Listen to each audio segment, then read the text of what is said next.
Parasites and Candida. Hopefully you all can still see me. Let me make sure. Yes. Okay.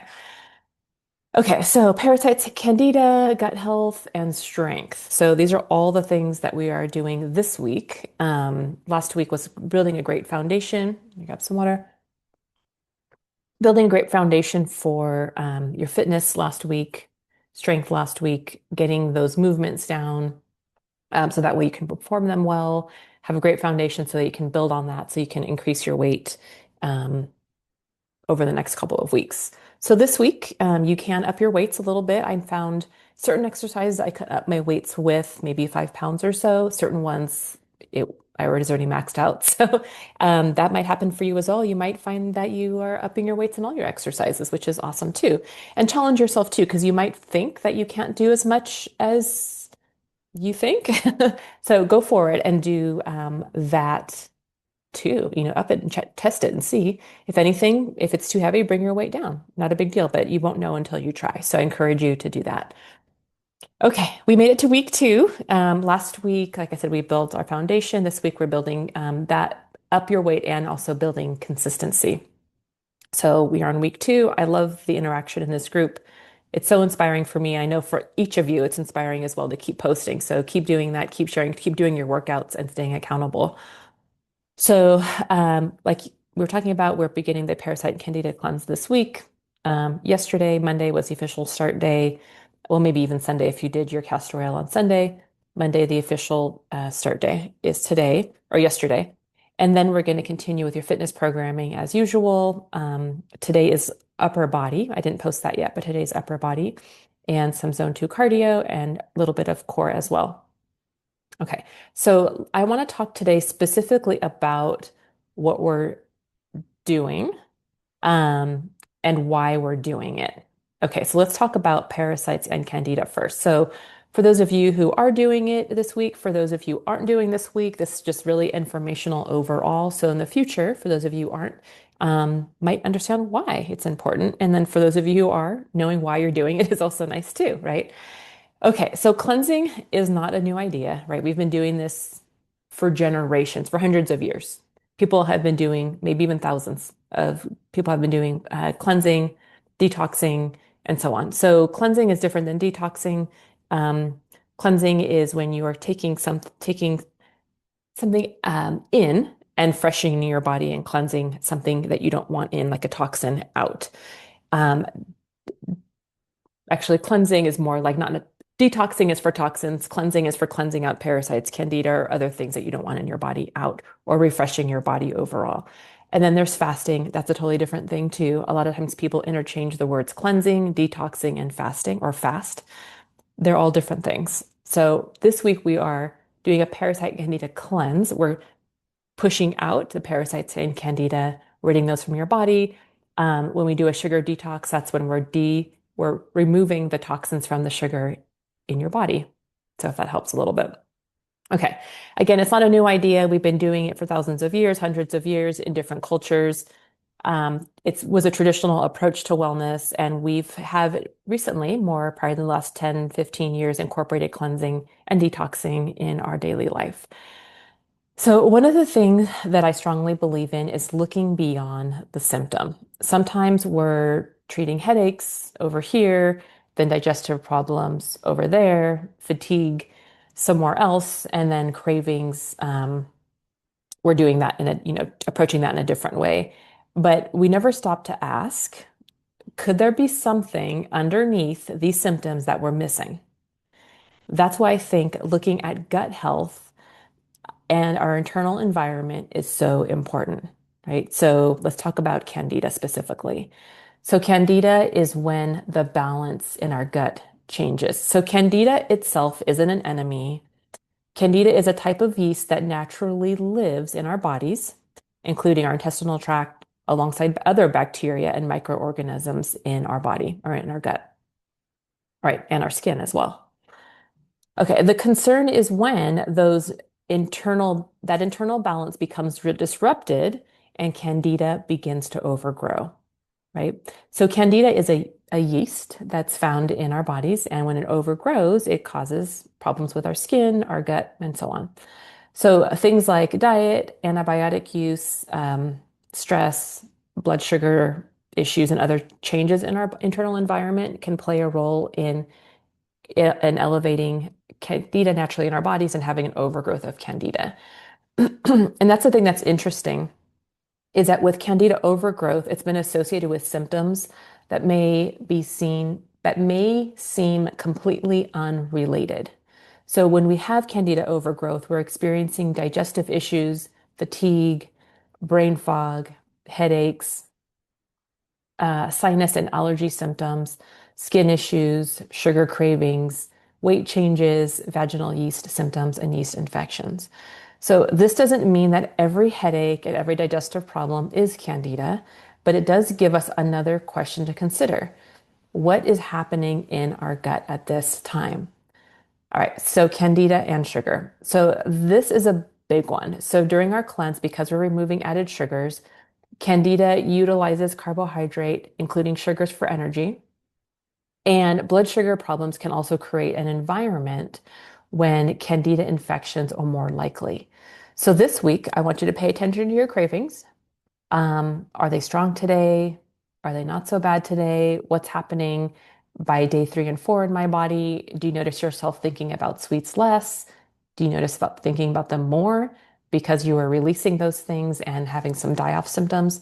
Um, what's happening in your body? So just don't judge it. Just notice what's different. Maybe you're noticing your skin is health is improving. Maybe you had breakouts before, or rashes, or dry skin, or dry skin symptoms, or flaky skin, and you're like, oh, that's interesting. This is actually improving right now. So um, just notice what's happening in your body this week. All right, let's talk about Candida and the rest of your body. So Candida does produce metabolic byproducts and as it processes nutrients, which is one of the reasons why there's so much interest in Candida overgrowth and how it may relate to other symptoms happening in your body, beyond just digestive symptoms, right? So you want to pay attention to things like how clear is my head? What's happening to my energy? How am I sleeping? And how does my digestion feel right now? Another area where interested it is in the intestinal barrier, your intestinal lining. So Candida can also shift into an invasive form called hyphae. And as researchers have studied, this one interacts with the intestinal lining.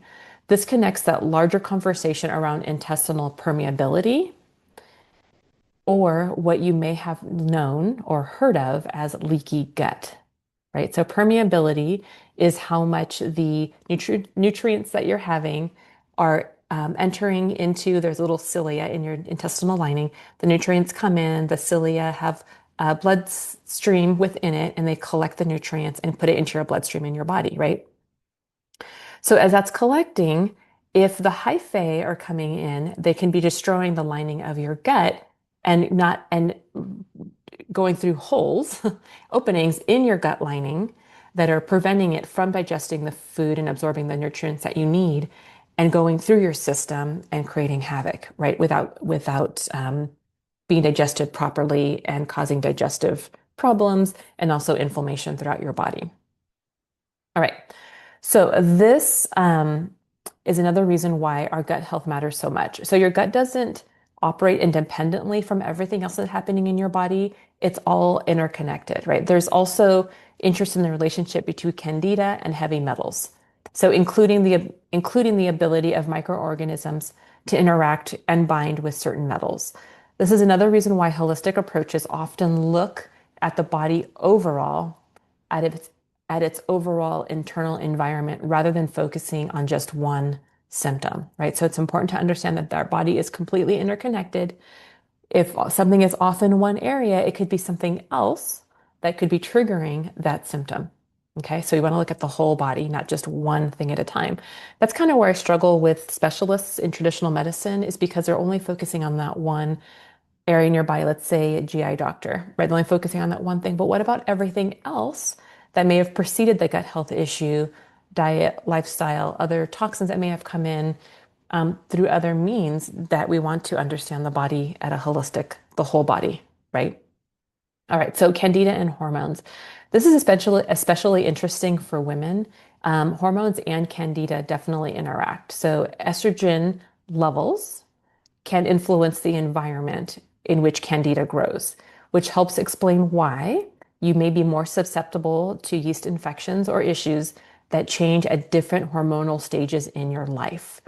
So, I'm not 100% sure. I don't remember which one it is, but when estrogen goes up and down, you're more susceptible to yeast infections. And some of you may know this already. Maybe I'll look this up in more detail when we're done. But whenever there's a fluctuation, you could be at higher risk for a yeast infection. And this is where I want you to think of your body as a whole. So your gut health matters, your blood sugar matters, stress in your life matters, your nutrition matters, and your hormones matter as well, right? That's the other thing. People talk about hormones, hormones, hormones, and that's wonderful.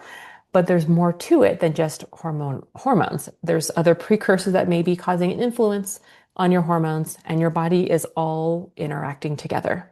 Okay, so let's talk about parasites. So parasites are different.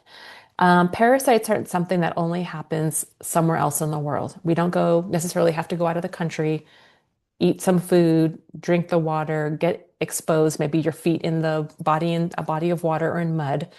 That's not the only way we get parasites. It's universal. It's on our planet. We're part of the ecosystem. Our bodies are part of the ecosystem in our planet. We have all kinds of microorganisms within our body, ones that are very helpful and certain ones that aren't, that cause a disruption in our system, right? So intestinal parasites specifically are organisms that can live in the intestinal tract and obtain nutrients from their host, being us, right? Or any other living thing, which can be a host. Any other animal, plant, so on can be a host. And something that's important to understand is that some people may have a parasitic infection without the obvious symptoms.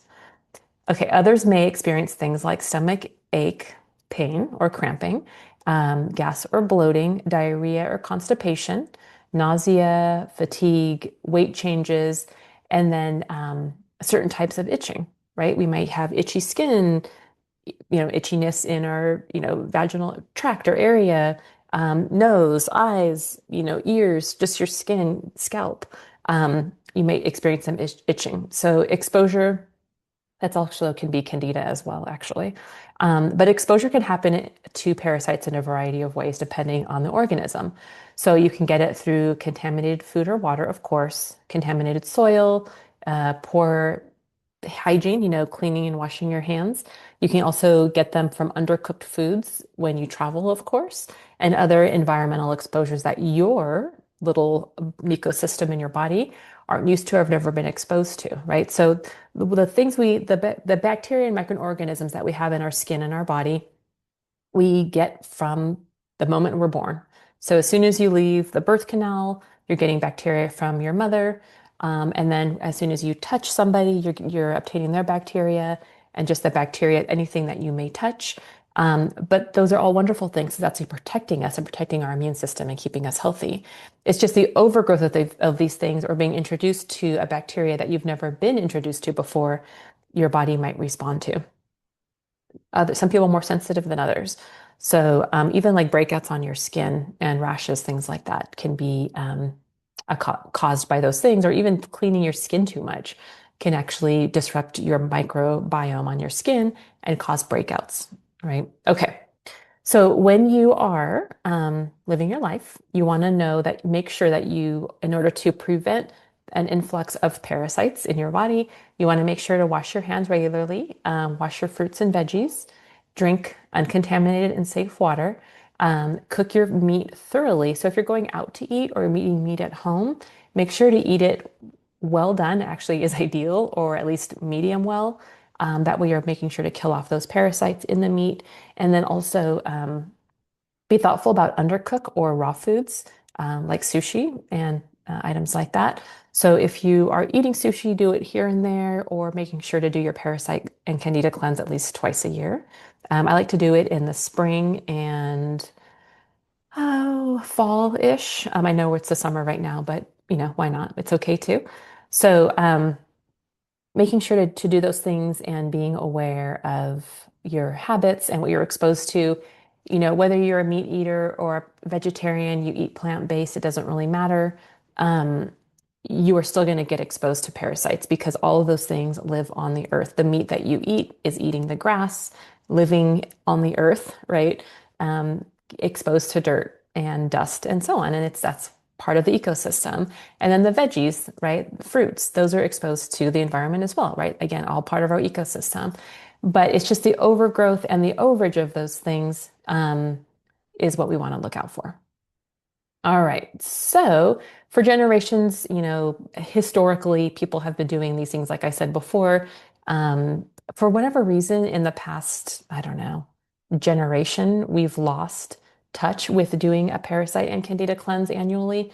I remember reading historical articles, medical articles from the 1800s, and how when we had the pioneer days, physicians would come around from town to town and people would line up to get their spoonful of parasite cleanse or candida cleanse, mostly parasites, because people were exposed, with a lot of kids running around with bare feet in the dirt, a lot of farming happening, and people, touching and having their bodies in the dirt and in the soil, and getting parasites through their skin, in their feet, hands and feet, and however else, maybe ingesting it as well with the produce they were farming.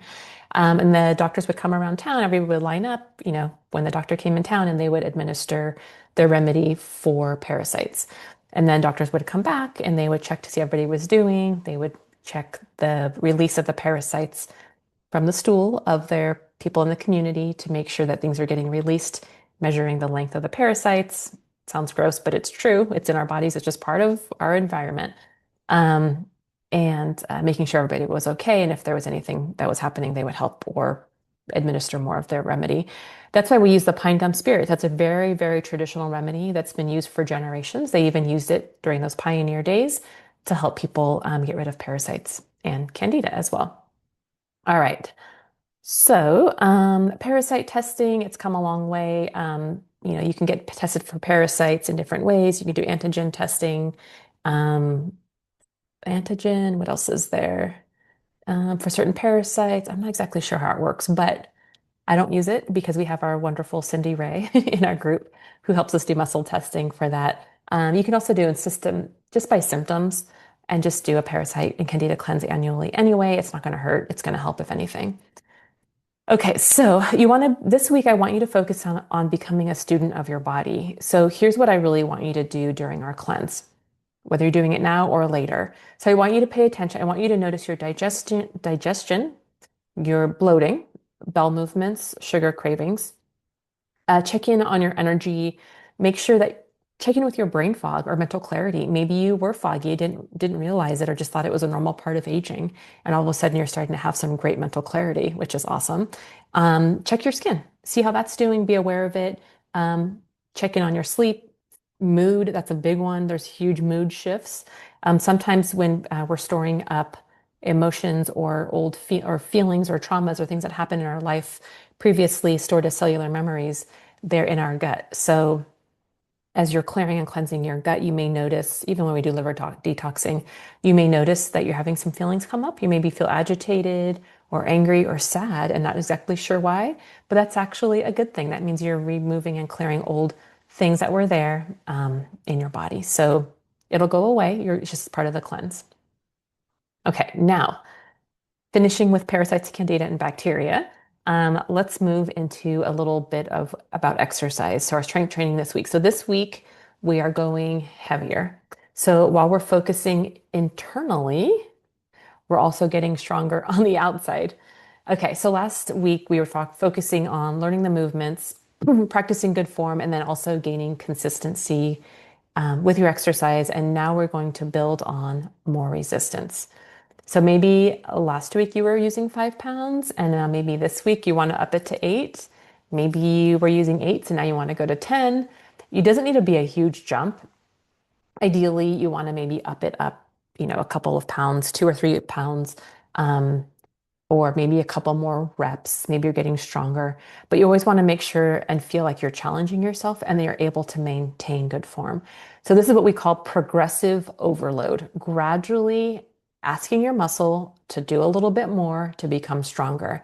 And remember, we're doing this after 40 specifically to build strength, to strengthen your bones, elevate your metabolism for increased balance and stability, brain health, independence as you age, and healthy aging overall, right? We're in this for quality of life, right? We're not simply exercising to get smaller or to look more buff or lean, which is really cool anyway. But the idea is we're still building a strong body that can carry us through the next 30, 40, 50 years, however long God has you on this planet, but optimizing the body that you have. All right. And yes, of course, like I said, we do want to look good too, which is an amazing side effect. Noticing how your body's shifting and changing. Even if your scale weight doesn't change, you're going to notice how you look differently in your clothes and how they fit differently and how you look in pictures and in the mirror, right? So that's always a lot of fun. So increasing that weight a little bit this week. So to wrap it up for today, focus for week 2 is going to be working from the inside and on the outside of your body, supporting what's happening internally in your digestive system and in your gut and your health and your brain and your whole body and your hormones. And then also being intentional this week about what you're eating, using the meal plan, bringing your carbohydrates way down, eliminating sugar, focusing on veggies, fruit, some fruit and protein, healthy fats, also great. So paying attention to how your body responds to these things and then challenging your muscle this week to get a little bit stronger. Okay, so what I want to know in the group chat is what you are most interested in noticing this week. What's the one thing that you're most interested in noticing in your body this week? Is it digestion, sugar cravings, maybe energy, mental clarity, sleep, or how much stronger you're getting? So drop it in the comments in our messenger group chat. Let me know what's the one thing that you are wanting to notice that you about yourself this week. So for me, I would say digestion, maybe a couple things, digestion and mental clarity. I'm really curious to see how that's going to change for me this week. I'm always wanting to know how stronger I'm getting because it's really fun each time to notice like, wow, I can lift a little bit more in this particular area this week. So that is all for today. I hope that was fascinating, interesting as for me as it was for you. So that's it for this week. Let me know what you're focusing on, and we will talk soon. Melissa, if you are still there, is there anything that you wanted to